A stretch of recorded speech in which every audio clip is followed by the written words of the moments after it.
You're listening to Podketeers. Welcome to episode 239 of Podketeers. We are super excited about this episode because it's the beginning of something new this year.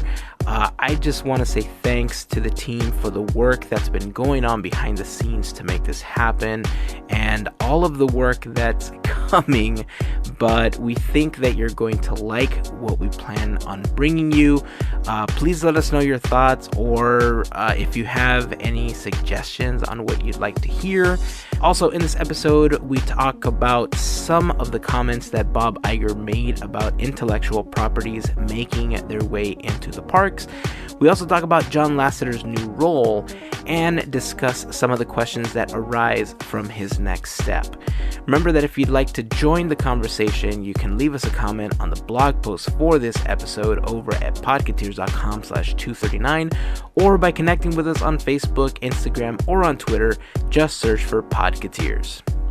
I can't continue without offering our thanks and a huge shout out to the members of the FGP Squad for their help and support in helping make these episodes possible via their contributions on Patreon. For more info on how you can become one of our podcast Fairy Godparents, head on over to podketeers.com/FGP. The next time you need to purchase something on Amazon, you can help us out tremendously by starting off at podketeers.com/Amazon. On that page, you'll find a huge Amazon button that will take you to Amazon using our special link, and anything you buy may earn us a small commission as a thank you from Amazon for mentioning them on this podcast. To everyone that's taken a few extra seconds to help us out, thank you for that support. Again, if you have any thoughts on what we're going to be bringing you going forward, let us know in the comments, let us know on any of the social networks. This is episode 239 of Podketeers.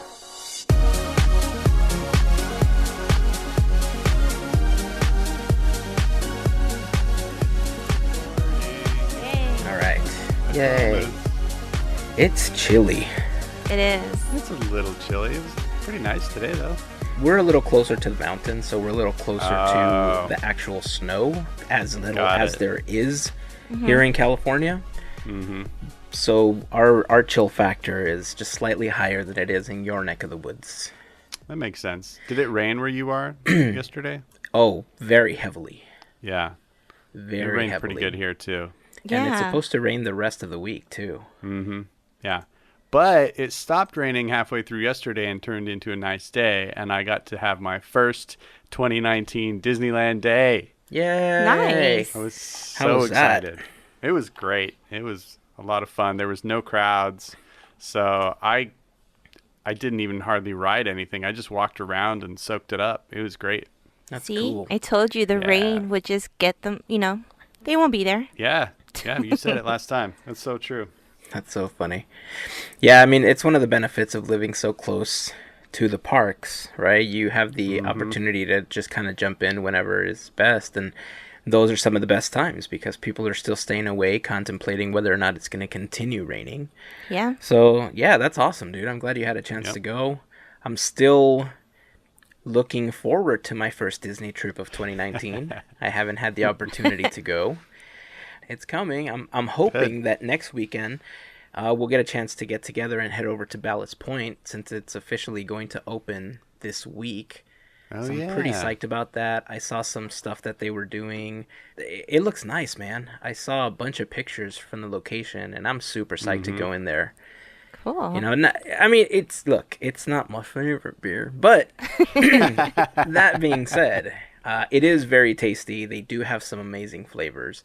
Overall, it's Disney's first brewery at Downtown Disney. It's a big step for just kind of reinvigorating that area. So expect to not get a seat for at least 3 weeks. Right. Oh, yeah. Now it's going to be basically right next door to the, what is it, Black Tap, right? Yes. Yeah. Is that a brewery as well, or is that just a bar? It's a little of both.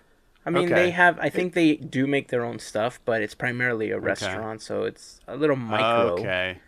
Okay. I felt like they were putting the same exact thing next door to each other. Like, I thought that was a little weird. That's all. Well, I mean, it's one of the less questionable things, right? I mean, it's like if they took out the Wetzel's pretzels and put in like a another ice cream shop right next to Salt and Straw. Oh. You know? Like, it's just a little weird. Like, 2 in a row. Nah, but, I mean, I'm going to try them both. I can't wait to try them both. So. Oh, I'm right there with you. I'm excited. All Totally the new there. stuff I'm excited about. Yeah, totally there with you. Are you excited about the purple stuff coming to the parks? I don't know what that is. Oh, wait. Are we talking about this, like, new purple iridescent, like, that's taken The over for the potion rose purple gold? stuff. Potion purple, yeah. Potion purple. I saw a bunch of that, and I didn't know what it was, but I think it looks kind of cool. I mean, I think we're kind of done with rose gold at this point, so Agreed. it's nice to see something new. I thought it was cool. I like purple. I think that's the point, right? They're trying to push this potion purple over the rose gold and make it the 2019 color of choice. I dig it. It's pretty, but I don't want to get burned out by it. That's the only Well, thing. you It's will. a beautiful color. You will. I know. Give it 6 They'll weeks. bring us way too much of it, but then they'll come up with another color in 3 years. Give it 6 weeks. You'll be super. You'll have your fix by then. But think about it. It's a color that's got a ton of Haunted Mansion potential. So we could see some neat, like, purpley Haunted Mansion stuff in that sparkle. Yeah. True. And who knows? That might be a part format. of why they chose purple this year, considering it is the anniversary of the mansion. Yeah. So That it makes is true. sense. Makes sense. They're going to agree. deck out Leota in some velvety purple. It was so hard to go there and see the mansion behind walls again. It's just like, oh, I want to... it's just not fair. You know Don't worry. what? It'll be back before you know it. I didn't get to know. ride Small World at all. What? Yeah. If it makes you feel Oh, any better, man. neither did I. Okay. Wow. Yeah. Yeah, sometimes there's those attractions that you just don't get a chance to do, and sometimes we take it for granted because we are annual pass holders. You know, there's a little of column A, a little of column B with the complaining, getting to go too much, not getting to go enough, and there's always those debates, and it's just going to happen. I mean, there's times that I go to the park and don't get a chance to ride anything. There's times that I go and I ride 6 or 7 things, and sometimes during the holiday season, you know, it's, like I've said, if I get a chance to go at least once, I'm happy. I had a chance to go, and we got a chance to see the fireworks. I had my my moment, you know, where all the feels just kind of consumed me in the middle of Main Street. And in case you guys need your fix, that video is up on the YouTube channel, youtube.com/Podketeers. Check it out. Believe in holiday magic fireworks. That's what you'd be searching for. And yeah, I'm looking forward to the next show that's coming up. I think the end of this week is when we start kicking off the festivities for Mickey. So yeah, it's a good thing, man. I'm looking forward They to all the new got stuff. a lot of cool banners and artwork for Mickey and all of his pals, like all over downtown Disney and in the Esplanade now. So That's cool. They're gearing up for it. They're definitely gearing up. It's, you know, it's all the new style Mickey from the new Mickey shorts. Yeah. Like he's everywhere in downtown Disney right now. It's That's really cool. I love it. I love it. All right. Well, we have a pretty full episode of stuff to talk about today. And this episode is, I don't know, it's really special because it's the beginning of something that I think we've been working on for a really, really long time. And just to give you a little insight, later on in the episode, we're going to kick off our Tomorrowland series. What that means is that over the course of the podcast's existence, one of the things that we've really enjoyed doing is telling stories. And whether we're telling stories to each other about things that happen to us in the parks or telling you stories about, you know, things that we do and things that we experience, one of the most important stories that I think we can share with all of you is some of the knowledge that we've gained about the attractions, the park itself, the people behind it. That's the type of story that we love to hear. And after some feedback from some of you and a lot of work on our part, we want to be able to share all of that with you too. We love being storytellers. What we're kicking off with this episode is a monthly series. This month it's going to be Tomorrowland. Next month it'll be something else. And the way that it'll be structured is the second half of the episode will contain a little bit of historical information, whether it's for the attraction, a land, a person, regarding whatever our topic for the month is. And at the end of the month, we're going to have one of the types of episodes that we absolutely enjoy to bring you. And those are the Armchair Imagineering episodes. Some of the most fun that we've had on the podcast over the last several years is when we get a chance to sit down and just design our own version of the park, or design our own version of the land, or redesign an attraction. And those are also some of the ones that you guys have told us you enjoy the most too. So we want to make sure that we, provide a lot more of those over the course of the year. So that's going to be coming up. We're super excited about just kicking this off and just making this a part of every episode going forward. I want to thank the team for all of the work they've put into this. I know, Gavin, you've invested a lot of time in this, so I just want to publicly say thank you for all of the work. You've really helped, in putting all of this together. Yep. My hat's off to you. Of course. I'm excited about, what we're planning for the year, and just to be able to, do what we want to do and really take our listeners and our friends on a stroll through the parks and through Disney history in general, and just get to revel in it and nerd out about it and just have fun every week. It's so exciting. So I can't wait. Yeah, really looking forward to everything that's coming. So we'll kick that off soon. But before we get into any of that, I wanted to have a brief discussion because it's something that we've brought up on the podcast before. And it's the idea of intellectual properties kind of taking over the parks, and whether or not we're ever going to see something that's themed on, or general theming in an area. The reason we're bringing this up is because I would say about a week or so ago, Bob Iger had an interview with Barron's. In that interview, they asked him a question. You're putting a lot of money into the parks. How confident are you about the return there? And I'm going to try to read this with no inflection, because I don't want people to think I'm like leading the witness or anything. So I'm going to try to read this with no inflection. Okay, so here we go. His answer was, the acquisitions of these brands and the creation of intellectual property behind them have a tremendous impact on growing our returns at the parks. When you have Star Wars to market at the parks, Avatar is a good example. Cars Land, we're building a Frozen Land in Hong Kong, Tokyo, and Paris parks. The interest among the potential audience is higher. It's not like I'm going to ride some nondescript coaster somewhere that maybe is themed like India or whatever. Now you're going to Arendelle, and you're going to experience Frozen with Anna and Elsa. Or you're going to fly a Banshee into Pandora. Go to Cars Land. We built Radiator Springs. You're with the characters in that town. Now, what brought on the controversy during that interview is Bob Iger's quote on, I'm going to ride some nondescript coaster somewhere, but maybe it's themed like India or whatever. And instantly, people began to think that he was taking a stab at Expedition Everest. Mm-hmm. I wanted to get your thoughts on, one, what you guys thought about the tweet, and then what you guys thought of what followed, because I have a little bit of follow-up on the tweet as well. Well, immediately when we first talked about this and you read that out loud, I'm like, whoa, I know exactly what he's talking about. That's in the Animal Kingdom. That's Expedition Everest.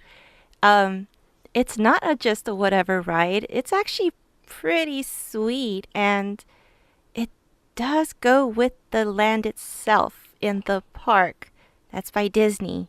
So I was kind of like, whoa. My of course, first impression is like, so what's going on? But I'm just curious as to what he meant. I mean, I'm sure there's a reason why he said that, but it really threw me off. It's just weird. I think, Bob Iger is a businessman first and foremost, and he's a very talented and successful businessman and has done great things for the Walt Disney Company. And he knows that, the difference in value of something that's non-IP based, like Expedition Everest, and something that is IP based, like the new Guardians of the Galaxy coaster that's going into Epcot, there's a difference in how many people it's specifically going to draw to that park, right?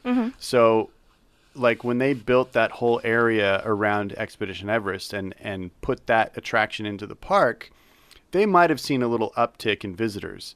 But when they opened Pandora, the world of Avatar, that park became a must-visit park, you know, and that's because it's a world that people wanted to go into and explore because they knew it from the films, right? Yeah. And I think that's the key. And I've said it before. I lament the fact that we won't see non-IP attractions come to the parks anymore. And I hope that they don't try to put an IP blanket over some of the existing classic attractions. You know, I already have a problem with Nightmare taking 5 months of Mansion away. And, you know, my fear is that all of a sudden they're going to bring characters into Big Thunder and Matterhorn and Space Mountain where they don't belong. You know, those are attractions that stand on their own 2 feet. They don't need anything. But a lot of that is because of what Disneyland is and the history and the icons that they've become. I just think that moving forward, what he's saying is that they're not going to be doing that anymore. They're going to base everything on IPs. And I think it's more true with Disney World and a lot of the other international parks and even California Adventure than it is specifically for Disneyland. Yeah.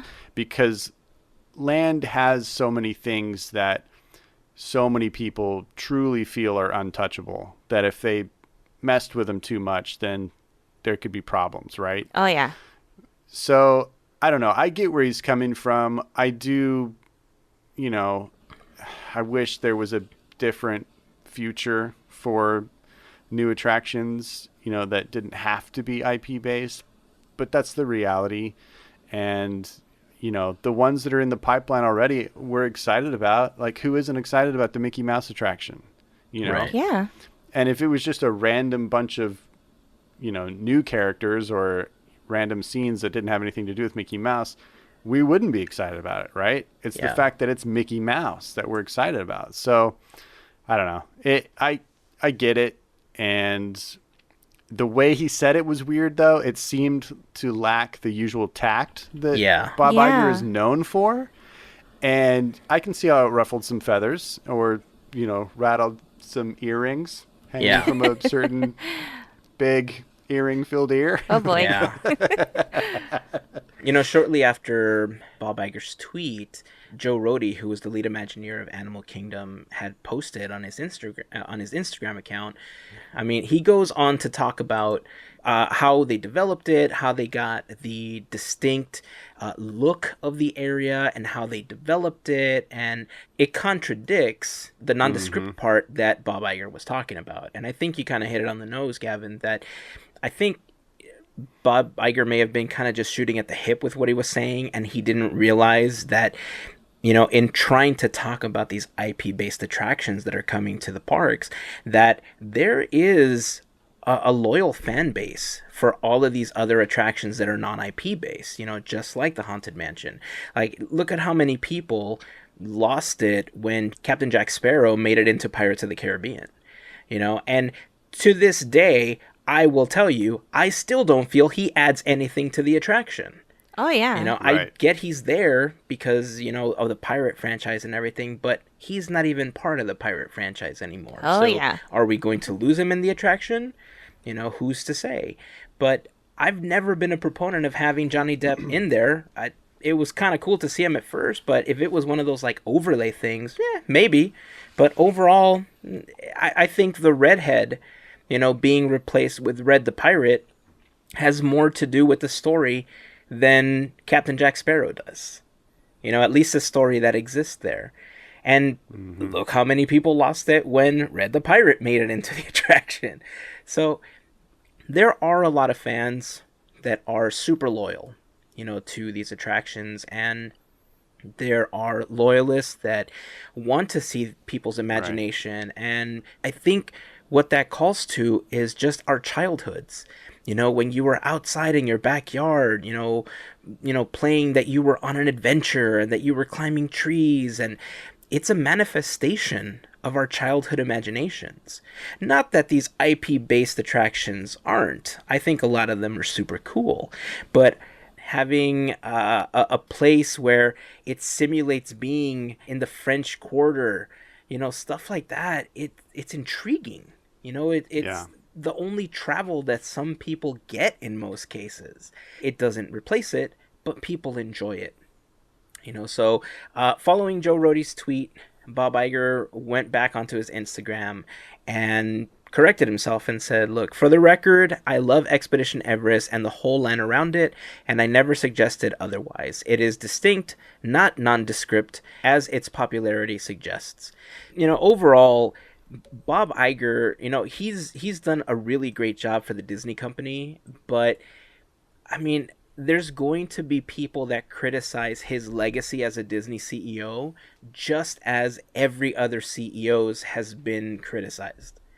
There's a lot of decisions that he's made that people just don't agree with, and I don't think you're going to get to the point where when you're running a company as big as Disney, that you're going to make everybody happy 100% of the time. Oh, sure. Yeah. And that's what he's running into. He has a board that he has to answer to.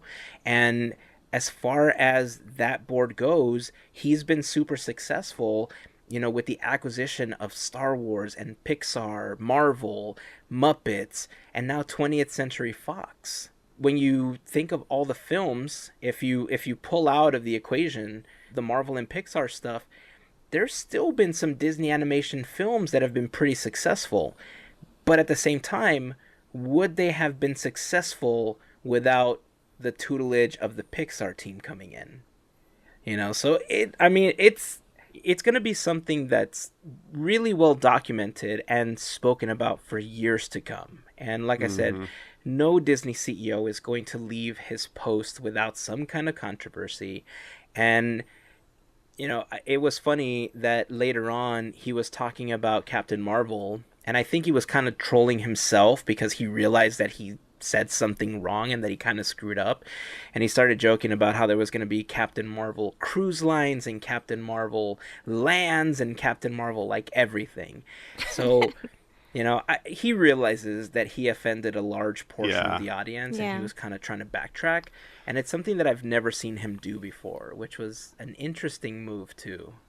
Well, that's the thing. I don't feel like he intended to put down Expedition Everest and the area that it's in Right. Animal Kingdom. I think he misspoke. Right. And he was trying to say that there's no sort of driving fandom behind, things of the Himalayas and, Everest. There's not a fan base there, so it's not bringing people in. And what he meant by nondescript is there's no intellectual property telling a story of this attraction, where that's what they want to do. They want to bring people into stories that they already know and love and give them the chance, like Cars Land, to step into that film. And we'll never have another New Orleans Square. We'll never have another, Frontierland. That's just, a general impression of the American West. It's going to be something from a film. It's like if New Orleans Square didn't exist and then Princess and the Frog came out and they decided to expand with an attraction or a land, it would be designed after the look of that specific version of New Orleans. It wouldn't be inspired by the actual New Orleans, So I think that's what he's saying, and it takes away a little bit from the absolute magic that Imagineering holds for me in particular, because the fact that they would, create a land like Frontierland and just design all of it, from top to bottom. It wasn't already pre-designed in a film. I love Cars Land. I'm a passionate fan about Cars Land, but they already designed it in the movie. It's not like they created something new. They just made it in a physical form, right? And I love what they did, and they're amazingly talented, and what they brought us is, one of the greatest things ever. But at the same time, I felt like, oh, well, this had already been created. They just did it in a new format and allowed us to step into it. So that's the only thing that I kind of find disappointing about this trend, which is probably not a trend. It's probably just the permanent new reality.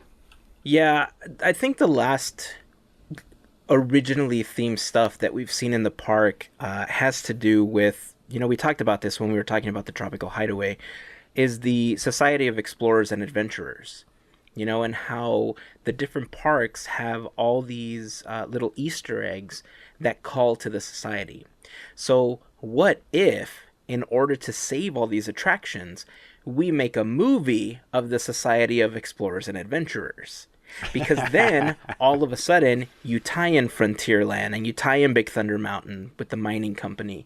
You tie in Harrison Hightower and the tower from Paris. And you tie in Phantom Manor, and you tie in Expedition Everest, and you tie all these original attractions into a brand new film. Do you think that would solidify keeping all of that stuff? Because then anything new that comes into the film can just be incorporated into these existing lands, and now they're technically an IP. I love that idea.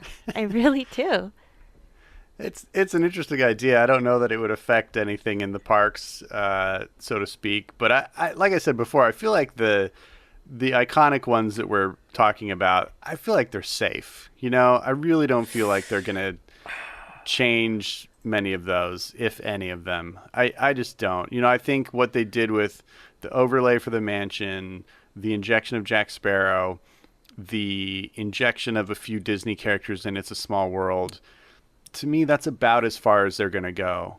I could be wrong, and who knows? I probably will be. But I think all of this is interesting, though, because we're looking on the near horizon at 2 new lands coming to the Disneyland Resort. We got Star Wars Land, and then down the road, we got a Marvel expansion. Yeah. And the interesting thing about those is that unlike Pandora and Cars Land, which seem to be, what they keep referring back to in these cases, we're not walking into a known place, right? Like Galaxy's Edge and Batuu and the Black Spire Outpost, which is where that's set, it's not a film location. So on that level, they are bringing us something totally new, which is not based on an IP. It's not coming from a film. There's only pieces that are coming from an IP, namely the Millennium Falcon and some of the characters that are going to be walking around. Other than that, it's just, kind of brand new. And I feel like the same is going to be for Marvel, because there's not like a Marvel place that they're going to be building, right? They might have certain structures that we've seen in the films, but they're going to have to find a way to weave them all together in one place, right? It's not like it's going to be Wakanda or, I don't know, Stark Tower and the buildings right next to it in New York, Yeah. So I think on that level, they are going to be bringing us things that are new and really creative. So that is exciting. But see, Galaxy's Edge would set the precedent for exactly what I'm talking about, because in episode 10, and who knows, maybe even episode 9, we're going to get our first mention of Batuu. Is that known? I'm just saying that's going to happen. It's speculation on my part, but come on, man. I was If guessing you want to tie it too. in together, they have to have some kind of movie synergy for people to know where they are. This is the first time that they're ever going backwards like that with something I agree. new. I feel like they're going to mention it in episode 9. If they don't, I'll be shocked. Yeah. So, look, if that happens, then I think my idea of bringing the SEA is a good idea. We can certainly take some of the elements that, are all these Easter eggs and create a movie and solidify the fact that those attractions will live on for years and years to come. Oh, yeah. Okay. Meeting adjourned. I will greenlight this if the Jungle Cruise movie ends up being good. Because otherwise, the track record for movies based on attractions is very bad so far. There's only one exception to that rule. Oh, you had to go and bring that up. Right? Look, can we just be happy that you're getting Nightmare Before Christmas 5 months and you don't have Eddie Murphy peeking around the mansion? Yes. No, I'm very happy about that. So can Very we just all be happy. thankful? And look, no offense to Eddie Murphy. I'm just saying, like, you know what I mean? So. Right. And thank God they never put Steve Guttenberg and Kirsten Dunst into the Tower of Terror. Yes. Aw. You know, they wouldn't be there anymore. So anyway. Well, you know, we want to hear what you guys have to say about this. You know, we'd like you to join the conversation over at podketeers.com/239. You can also leave us a comment on the Instagram or Facebook post, send us a tweet. We'd love to hear your thoughts on the situation. I know by now the story's been floating around for about a week and a half to 2 weeks or so, but you know, we wanted to talk about it because, it is a trend that we're seeing that these IP-based lands and attractions are coming into the parks, and it was just interesting how this all unfolded. So, you know, like we've said before, we'd love to hear your thoughts, but let's try to keep it civil. We're not trying to, you know, badmouth anybody. Like, we just want to have a conversation about this, and, you know, we will share some of your thoughts on an upcoming episode. As always, I want to take a quick moment to thank our Fairy Godparents, or as they like to call themselves, the FGP Squad, because it's their monthly support via Patreon that help make these episodes of Podketeers possible. If you would like to become a member of the FGP Squad or just want a little bit more info, head on over to podketeers.com/FGP. You know, this last week, one of the most interesting articles that I read was that John Lasseter is going to be leading a department at Skydance Studios. Yeah. Dun, dun, Yeah. dun. Yeah. Interesting. Yeah. I mean, I don't want to get into the whole John Lasseter thing, but the fact that John Lasseter was hired at Skydance, I think, sends a weird message out in Hollywood right now, right? That I don't know exactly how to pose these thoughts because I'm kind of conflicted. Because I think there needs to be a way for somebody to be able to make a mistake and then make up for that mistake and move on with their life. But in this situation, I honestly don't even feel like that's happened fully. Like, I feel like he went away, he made one statement saying, I took some time off to reflect, and I'm going to do better. And it's almost sad to say that we really won't know how this turns out for at least 5 to 10 years. You know, when we look back on this situation and try to figure out, did he really learn his lesson, or was it a mistake on Skydance's part? My thought is basically, you know, I feel like in this current world we live in, there are no second chances. You know, people are tried and convicted in public and written off. And I feel like I don't know John Lasseter. I never met him. I don't know anybody who knows him. So I don't know him as a person. But I'm not going to judge him by hearsay and, you know, by things that I wasn't privy to. You know, I think the amount of statements that were corroborated indicate a pattern of behavior, but that's the thing. Imagine if your worst mistake was made known to the world and the world made up its mind about you. How would you feel? You know, what would you do? How could you proceed? How could you continue doing the things you love to do? What we do today makes those things impossible for some of these people. And I'm not excusing any mistakes made or bad behavior perpetrated. What I'm saying is people do make mistakes. People do wrong things, but they can atone for those things and they can make their life better and they can do better, you know, if given a chance. And I feel like I'm the type of person who wants to give a person a chance instead of, you know, blackballing a person forever. Yeah. Right. Yeah, a good point, because on social media, there's this canceled culture where, just like what you're talking about, it's actually, I've seen it not just online, but in the makeup community. I mean, there's people are just dropped left and right because of little things. But anyways, I wanted to touch up and say that I'm curious, how you had mentioned he's in the next 5, 10 years. What I'm curious about is he going to have the same numbers? You know, um, Right. when he makes his next film or next few films, are they going to hit the records or the numbers that he had with Pixar, or Right. Disney? Yeah. So that's something I'm curious about. There's, I'm No pressure, also, John. Yeah. right, He's gonna have to come out strong. right, and then I'm just really curious if people are gonna go see these films. Those who may not know who he is or may not know of his background because Yeah. he's with another company. So it'll be interesting.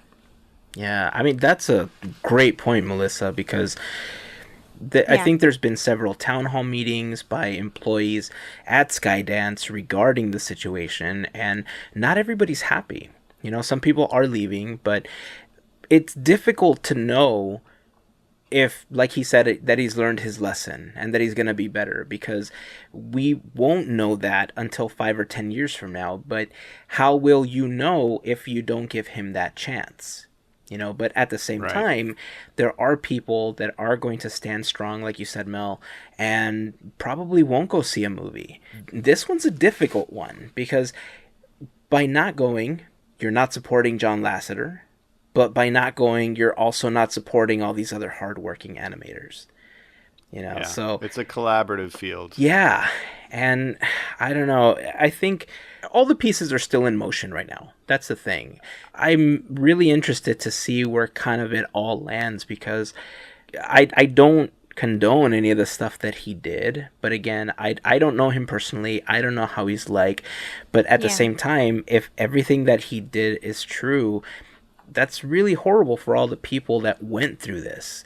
So as this unfolds, I think we'll talk about it a little bit more. But Sure. we just wanted to bring it up because it was just a really interesting move that he's just now working for another animation studio, and that's not Pixar or Disney Mm-hmm. Animation, who's he's been synonymous with for decades.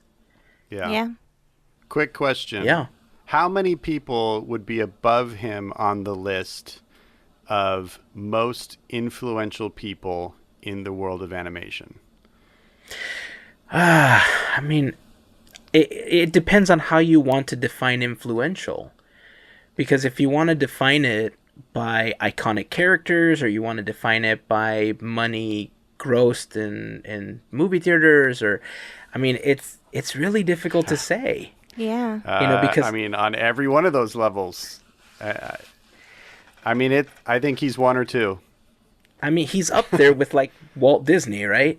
Yeah. I mean, you and can't deny exactly. it. And that's the problem, Yeah. that we've gotten so many iconic characters. I think we mentioned this in the last episode. Where does it come to the point where can you separate the artist from the art? Right. And Yeah. anything that's been made before, is it going to cheapen how you feel about it because of what happened? Like for me, I don't think so, because I think, like I said, it wasn't just him that worked on it. There was tons of other Right. people that worked on these projects. He was just one cog in the machine, right? And he may have been the biggest cog in the machine at the time, but he was part of a team that created these characters, these stories, and you can't take that away from everybody else that worked on it. So Yeah. yeah, I mean, if you guys have any thoughts on this as well, join the conversation. Head on over to Instagram, Facebook, or on Twitter. Just search for Podketeers and leave us your comments. We'd love to hear what you guys think about this as well. Let's move on to some happier stuff. Sure. Not that that was a total bummer, but we did want to talk a little bit about it because it's floating around out there, and I know some of you are interested in talking about that. But before we move on to any of this stuff, Gavin, tell us a little bit about the book you're listening to via Audible right now. Oh my gosh, guys. I'm finally in the club. Yay. Finally got on board the Audible train. We talk about it every episode about how you can use a special little link on podketeers.com and get a special deal. Well, I finally cashed in on that deal and am listening to my very first audiobook. And of course, it's a Disney book. Yeah, buddy. Yeah, I'm listening to that big biography of Walt by Neil Gabler called Walt Disney: The Triumph of the American Imagination. Nice. And it's amazing. It is making my commute time just fly by. It's such a cool experience. I didn't know how I would take to the audiobook thing, but 30 seconds in, I was like, oh, this is genius. I'm Mm-hmm. never leaving. This is so good. So, yeah, if you haven't done audiobooks before, give it a shot. It's such an amazing experience. I think we all like listening to things like podcasts and music and whatever. It's just another thing to listen to. And there are so many titles in every imaginable genre available from Audible. The one I'm listening to is really well produced. The guy that reads it is just, he's got this wonderful soothing voice that just kind of invites you in and makes you feel like it's, story time. It's great. I love it. I'm So happy for you. yeah, I'm a huge fan of Audible now. That is Nice. awesome, man. Yeah. Well, if you guys want to take advantage of your own free book with Audible, make sure to head over to audibletrial.com/podketeers or go to podketeers.com, scroll down, click on the Audible logo. It'll take you over to Audible using our link, and you'll get one free book along with a 30-day free trial. If you decide that Audible is not for you, which you probably won't because it's super cool, within that 30 days, you can cancel, and that free book that you get is yours to keep. After that, there's a small monthly fee, and you get 1 credit or 3 credits, whatever you sign up for. And I mean, I've been on this Audible kick for a long time. Yeah. And a long Yeah. time. I have all sorts of books. I've gone through Creativity Inc. by Ed Catmull, The Pixar Touch by David Price, and not just that. I mean, they have like Doctor Who books. I listened to Ender's Game, The Devil in White City by Eric Larson, How to Be Like Walt by Pat Williams. Not one of my favorite Walt books, but it was still okay to listen to. They have stuff by comedians like Jim Gaffigan and Tina Fey. I mean, the list is endless. They have an amazing selection. Give it a shot. Podketeers.com. Scroll down, click on the Audible logo, or go to audibletrial.com/podketeers. So You worth won't it. regret it. Yeah. Yeah, I love it. I love it. Hey, speaking of cool stuff that we're doing, Gavin, talk a little bit about what you're doing on your Instagram with the Orangewood Foundation. Oh, okay. I decided this year that I wanted to help give back to my new community, which is here in Orange County, California. And we did a little searching and we found an organization that is headquartered in Santa Ana called Orangewood Foundation. And what they do is they help give former foster kids a leg up as they enter the world. Foster children often have very unstable upbringings and unfortunately go from house to house, sometimes separated from siblings. There's a lot of things that occur in a foster kid's life that give them disadvantages as they become adults and enter the world. And what this foundation does is it seeks to get them on the same playing field as everybody else through education, through counseling, through all kinds of assistance programs that they have. It's a really neat organization. You can look them up online, and they're very transparent about what they do. So, long story short, I decided that I would support this foundation throughout this year and give a portion of each of my sales in my Etsy shop to Orangewood Foundation. So if you buy anything from me this year, or if anybody you knows is interested in the Disney art that I create and they make a purchase, some of that money will go to support this awesome foundation. If you want to learn a little bit more about them, we'll make it easy for you. Just head over to podketeers.com/239 and we'll have a link to their website in the blog post. That's amazing. Right on, man. I love it. And I mean, anybody that purchases some of that art that you're creating, they're getting some quality stuff, man. They're Yeah. getting some Thanks. quality stuff. So I'm looking Trying forward to do to that. trying to do some new exciting things this year. So hopefully we'll have a lot more interesting things to purchase. Yeah, That is so sweet. cool. I remember seeing it on Instagram when you had posted it for the first time. I'm like, this is awesome. Yeah, I love And it. Thanks. knowing that it's next to us, I didn't know that was here. So I learned something new. Yeah. Right on. Isn't it weird? Like, you've lived here for so long, and sometimes you don't even know what's around you. Yeah. Like, I've heard people tell me that sometimes the best thing is to just be a tourist in your own city. And I've done it a couple of times, and I found some really awesome places to visit. But, like, this is one of those things that also makes you feel good, right? So that's Yeah. awesome. So speaking of new things and things that make you feel good, we have an announcement about our next Teamboat Willie event. And we're super excited because, the last couple of years, as we kind of got our footing into the door as Teamboat Willie and started trying to figure out what we wanted to do, we've done things with the Chalk Walk because, quite frankly, it's an awesome organization. Plus, it's at Disneyland, which is super cool. And we've also done the Walk for Hope for City of Hope. One, because I work there, and because their mission is also awesome. Trying to get rid of cancer, trying to get rid of diabetes. It's a noble cause, and like I said before, just to be transparent, I do work there, but I do believe in their mission, and which is why we've done events with City of Hope before. But this year, we're adding something else to our Teamboat Willie a list of events, and that is that in April we will be doing the Autism Walk. Yes. I am so excited. I know. I'm Yeah, super me too. excited. I know a lot of our friends and a lot of people in our family have done the Autism Walk before. It's a great organization with a great bunch of people. A lot of people in the Disney community have also done this walk before. So I'm excited to be able to help out another organization. We're going to start preparing all the stuff that needs to happen, create our team page. As soon as we have that stuff available, we're going to put that out there for all of you guys to help us out. This time, we're going to do our best to give you more information about how you can donate, how you can join the team for all of the events that we do a lot sooner than we have in the past. And hopefully that helps us spread the word, get some more donations for the organization that we're trying to help out, and build up Teamboat Willie. I know that there's a lot of you out there that have asked how you can help and have suggested a lot of other organizations. Well, this is the first step. I think we're going to be doing a lot more stuff as Teamboat Willie. We're going to be doing some more volunteer work. And this, like I said, this is the first step.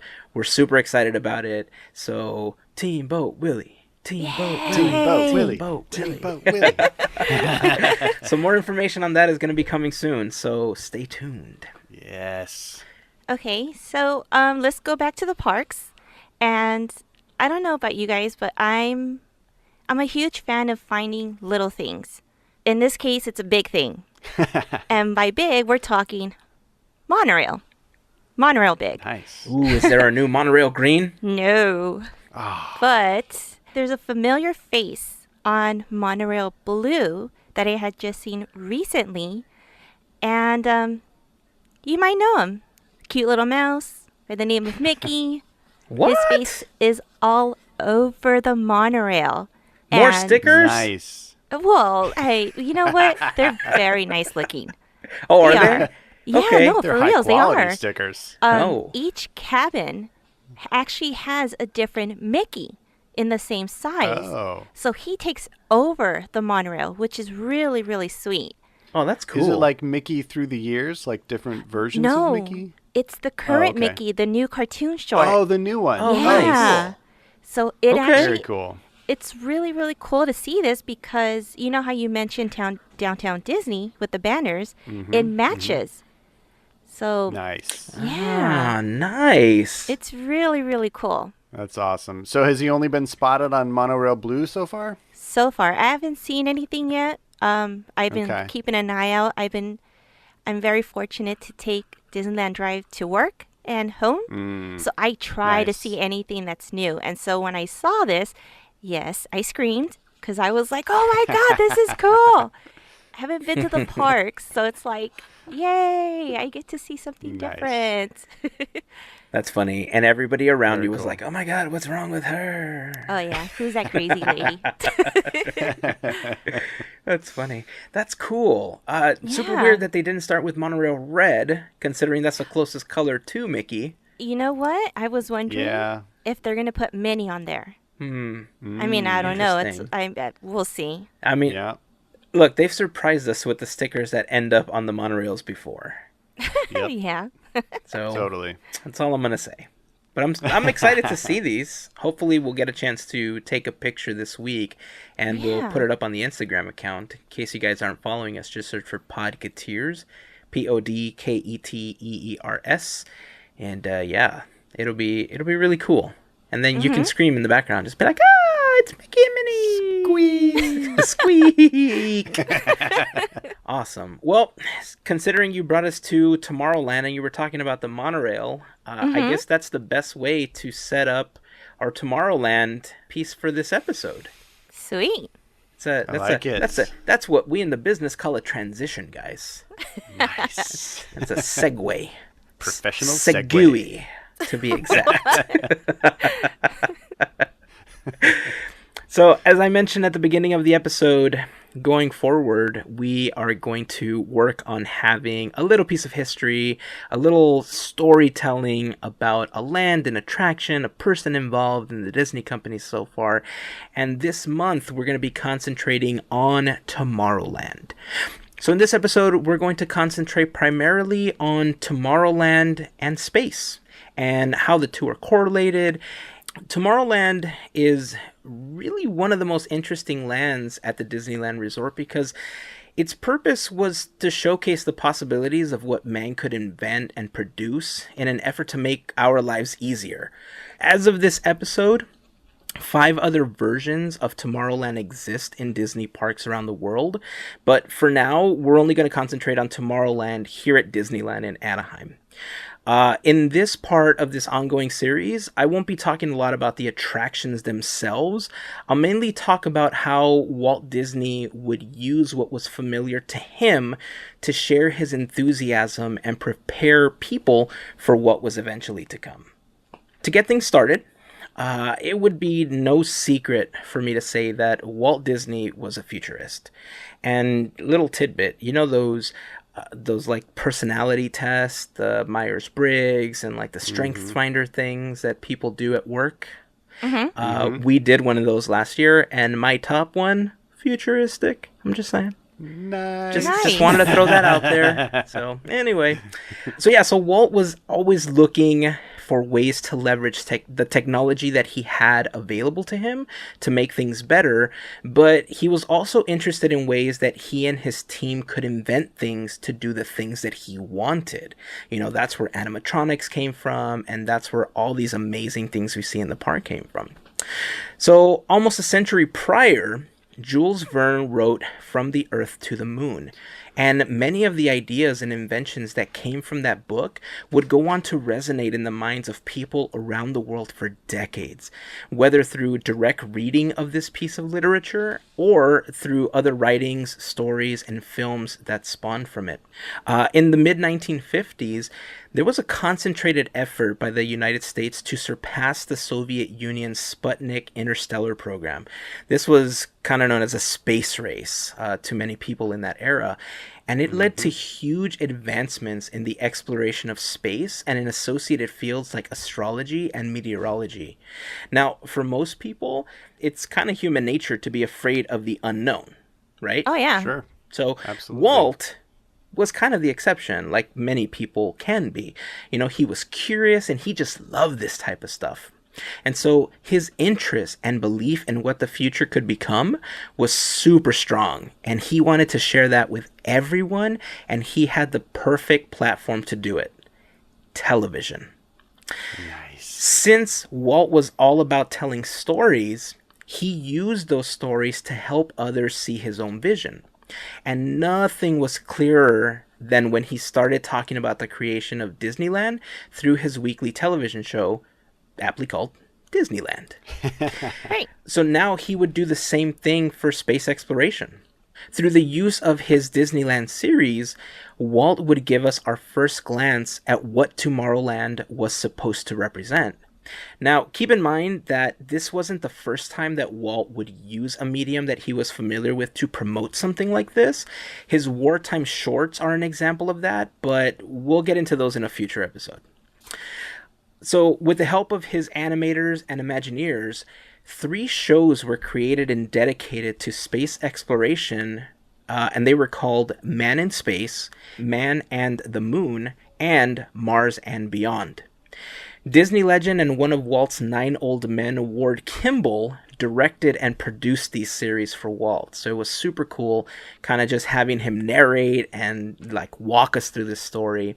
The first series, Man in Space, was watched by an estimated 42 million viewers. Oh my God. I know. And let me try to give you some impressive. context, okay? One statistic that I read stated that just around 30 million households had a television.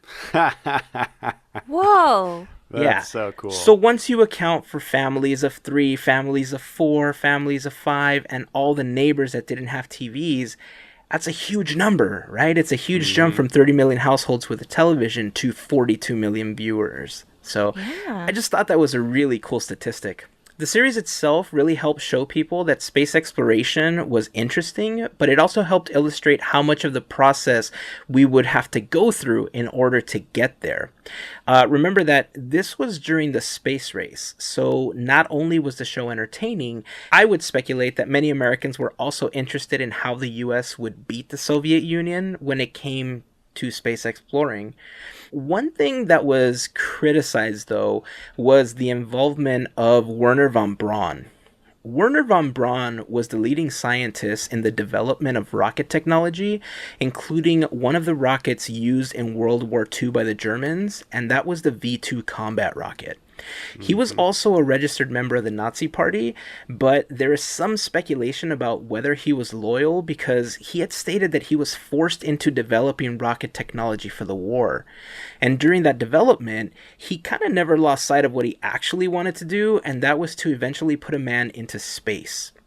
In 1945, he would surrender to U.S. troops and was brought back to the United States and served as part of a secret program of the Joint Intelligence Objectives Agency called Operation Paperclip, whose main purpose was to gain an advantage over the Soviet Union. It worked. This is almost sounding a little plus ultra-y. Isn't it, though? A little bit. And I Right? love that. I love that. So in 1954, Walt visited NACA, which was the predecessor to NASA. NACA stands for the National Advisory Committee for Aeronautics in Alabama, where von Braun was now the chief of the Guided Missile Development Operation Division at Army Ballistic Missile Agency at Redstone Arsenal Army Post. Try saying that or fitting that on a business card. That is one of the longest titles I've ever seen. Yep. But nonetheless, wow. yeah, but nonetheless, he was working with the U.S. Army on developing new technology. So Walt and von Braun connected, and he became involved in the creation of this series that Walt was putting together for his Disneyland show. And von Braun believed that becoming involved with Walt would harbor greater public interest in the future of the space program, so he began working with him and the studio as a technical director, and he even appeared in the films, that are around today. Overall, they did a really, really great job of balancing knowledge and entertainment to present the history of rockets and the journey of putting a man into space. Man in Space was even nominated for an Oscar for Best Documentary Short, which was super cool to know. And the 2 episodes that followed, Man and the Moon and Mars and Beyond, are frequently screened at the Smithsonian Air and Space Museum to this day. So it's really cool that these films that appeared in the 50s may have just inspired a lot of the scientists and a lot of, the development of what we know as general technology now. So I thought that was really cool. 4 months after the first episode in the series aired, Disneyland was finally opened and the public had their first experiences in Tomorrowland. On that day, Walt dedicated the land by saying, "Tomorrowland is a vista into a world of wondrous ideas, signifying man's achievements, a step into the future with predictions of constructed things to come. Tomorrow offers new frontiers in science, adventure, and ideals. The atomic age, the challenge of outer space, and the hope for a peaceful, unified world." And then we got Tomorrowland. It was very different in those early days, though. It was. Tomorrowland 1.0, for a land that was supposed to bring us a look into 1986, Yeah. I think it was okay for its time. Over the course of the series, I think we'll talk a little bit more about the attractions and some of the things people talk about that they don't necessarily like and how it's fallen behind. And that's really what the series is going to allow us to do. These little deep dives into everything that we love about Disney parks and the films and the company. And I think it's going to be super fun. Yeah. Yeah. So, but, okay, so actually I've got a couple of questions, follow-up questions about this topic here. Yeah. It seems to me like one of the initial core concepts of Tomorrowland was space exploration. I'm thinking of the original weenie of the land, which was the Moonliner. And for those of you guys who don't know what I mean by weenie, go look it up. I'm not being crude. And I feel like this concept has kind of been lost in the Tomorrowland of today. And I'm wondering why that has completely been abandoned. And I wonder if it's because the idea of space exploration has become passé or not that interesting anymore because we don't seem to be at competition with anybody like the Soviet Union back during the Cold War. But I am a science fiction guy, as you guys will learn in a couple of episodes, and I long for more of that. I think space exploration is totally fascinating, and I think a lot of what we're doing today, with entities like SpaceX, but even NASA and other space programs around the world, really exciting stuff is happening, and I wish more of that was evident in Tomorrowland, and I just don't feel like it is. Yeah. I'm glad you brought that up because I thought a lot of those same things while I was doing the research for the episode. NASA is one of those organizations that it's a government-funded agency, right? And so if there was any tie-in to Disney before, it was because it was just partnering with the government to do something, which Walt Disney had already done, for the war films that I briefly mentioned. SpaceX is a private company. And so I think Elon Musk really wants to put something together where he could be the first and not really work with anybody else to do what he wants to do because he wants to be known as the guy that did it. Mm-hmm. Right? Yeah. There are major companies that will work with the Disney company and that will partner with the Disney company. We've seen this on many levels, from Starbucks to Honda to TWA. Monsanto, is another company that early on was sponsoring stuff in Tomorrowland. But when I started thinking about what you asked about why we don't see this, honestly, I think it's because technology has never moved faster. When you think about the new technology that was around in the 50s, it had taken the development of, let's say, the car. It was over the course of 30, 40, 50 years that the vehicles that we know as vehicles today really made it out onto the roads. But now, when you think of something like a cell phone, think of how far cell phones have come in 5 years. Think of what we can do in just a decade that we couldn't do before. And so I think the changing of technology is coming at such a rapid pace these days that Disneyland is in a bind when it comes to Tomorrowland because I don't think they really know what they want to do with the land anymore because it was meant for space exploration, but we've been to space. And I think we've reached the limit of what we can do in space until we can go further.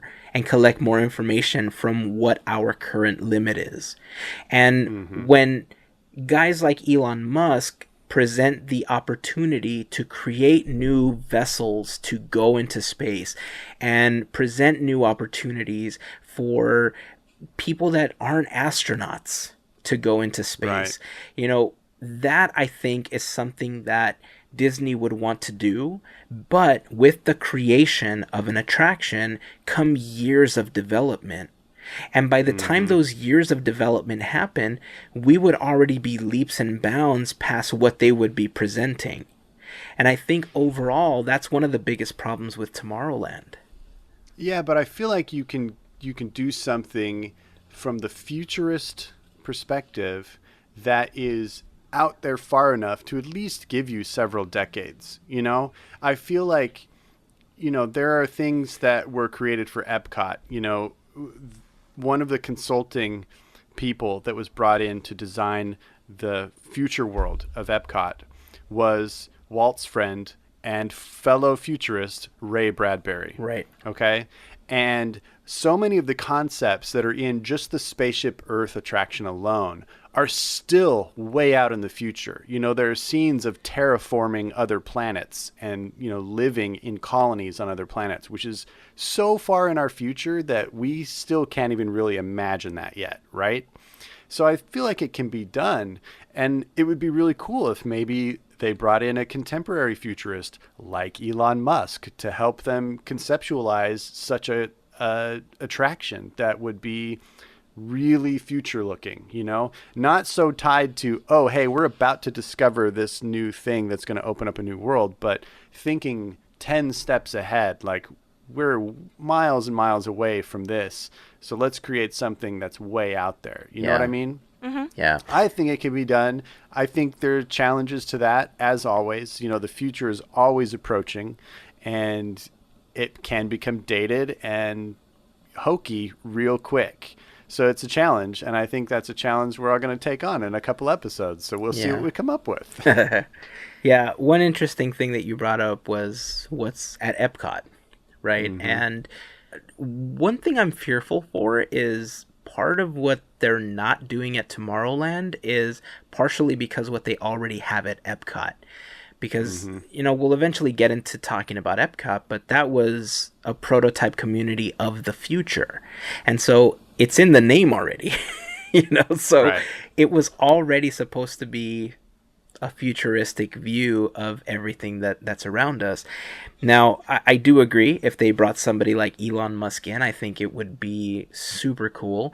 At the same time, I wonder if one of the fears that they have is that, let's say they were to put in like a super nerdy exhibit, right? Like, because of things like Ant-Man, for instance. Let's bring up Ant-Man. Ant-Man touches on a lot of scientific theories, and not all of them are 100% accurate in the films because it's a film. It's not supposed to be that accurate, but Marvel does a really good job of getting as close to there as possible, right? Or they weave it into the story. So what if we had an exhibit of like the quantum realm, but Right. it was somehow themed with these characters that we know, and it's still about the future, but they're able to tie in these IPs that they want to tie into everything now, because that, Right. even though in the films it's technically happening now, it is a futuristic approach to thinking, and Sure. it's not something that we necessarily have now, but is something we could have in the future. Right. Yeah. First of all, they're not going to put a Marvel attraction in Tomorrowland. Sorry, dude. But I think that is cool. I fear that there would be, a lot of people might think it's just a rehashing of Adventure Through Inner Space, which is basically a journey into the quantum realm. Not quite the same fantasy concept that they come up with in Ant-Man, but it could be seen as just a rehashing.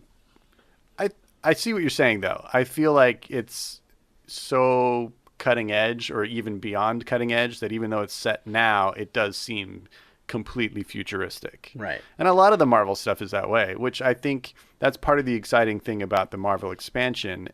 Think we're going to get a lot of futuristic feeling stuff over there. And that's what really excites me. Yeah. I mean, that, or they can just make Tomorrowland some kind of museum to space exploration. Yeah, I mean, I think there could be an attraction there that could be interesting. Like Soarin', kind of has all that aviation history in it, Yeah. but it ends with a really neat attraction. Yeah. I feel like they could do something like that with space exploration for sure. Well, I mean, I'd love to hear what people have to say about that, and Heck yeah. what they would want to see in Tomorrowland. So if you guys have any ideas, or you guys want to share your thoughts with us, head on over to podketeers.com/239 and leave a comment in the blog post for the episode. Remember that you can also send us a message on Instagram, on Facebook, or even on Twitter. Just search for Podketeers. We'd love to hear your thoughts and share them in an upcoming episode. All of these episodes end up on the YouTube channel, so if for some reason you don't like listening through a podcast app, you can also listen on YouTube. Hit that like button, subscribe button, tell your friends, and that's it. We hope you guys enjoyed this first little portion of Tomorrowland and how it's connected to space. Next week, we'll be talking about Space Mountain. Nice. That's going to be fun. I love it. I know, so I'm looking forward to that. I just learned a lot right now, seriously. And You educated her. for reals, because Education, Gavin. this is the coolest part, and this is why I love what we're going to do, because I'm going to learn something new. So yeah. Yeah, there's so much rich history when it comes to everything in the parks that I think sometimes people forget that the creation of the parks isn't just what happens at WDI.